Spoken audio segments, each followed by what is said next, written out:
High বন্ধুরা, চলো তোমাদের সাথে একটা নতুন ইউনিক রেসিপি শেয়ার করব। দেখে বলবে ভিডিওটা কেমন লাগলো, কমেন্টে জানাবে।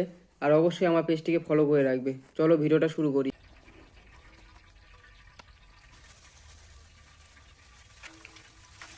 আজকে এগুলারই রেসিপি রান্না হবে।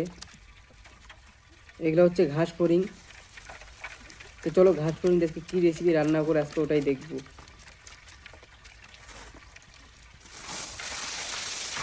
এগুলো উপরে আবার আইস দিয়ে দিল, বরফ দিয়ে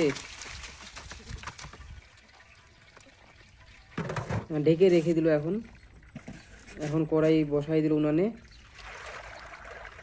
আর তেল দিয়ে দিল কড়াইয়ের মধ্যে।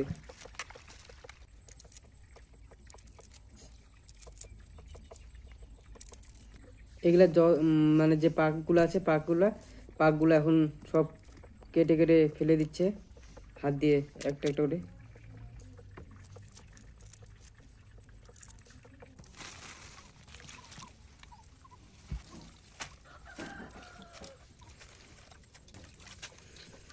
অনেক অনেক ফড়িং, এগুলা মনে হয় চাষ করে ফড়িংয়ের। ফ্রেশ জল দিয়ে আবার আরেকবার ধুয়ে নিল, তারপরে এগুলো ফ্রাই করবে। এখন তেলের মধ্যে দিয়ে দিল। আর এগুলো কী পাতা দিল! ফড়িংগুলো এমনভাবে মানে ভাজছে যেমন চিংড়ি মাছ যেরকম লাল হয়ে যায়, ওইরকম একদম লাল হয়ে গেছে।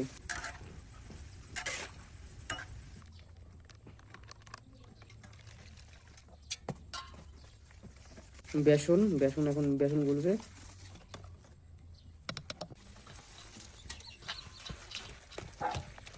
এবার ফড়িংগুলো যা আছে সব বেসনের মধ্যে দিয়ে চপ বানাবে মনে হয়। একদম শুকনো লঙ্কার মতো সেম ওরকমই লাগতেছে। শুকনো লঙ্কা মনে হচ্ছে ভেজে উঠাচ্ছে তেলের মধ্যে।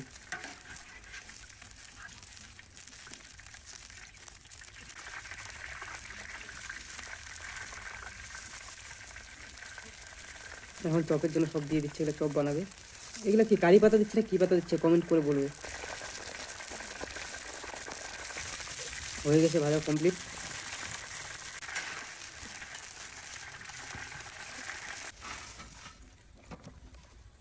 এখন এটা থেকে লবণ লবণ আর একটা কী দিল,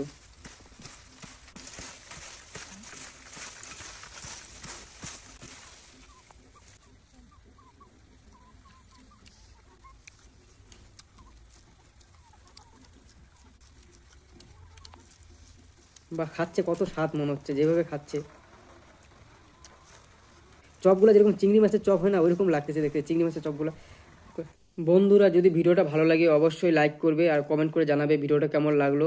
আর আমার পেজটিকে ফলো করে রাখবে এরকম আরও নতুন নতুন ভিডিও দেখার জন্য।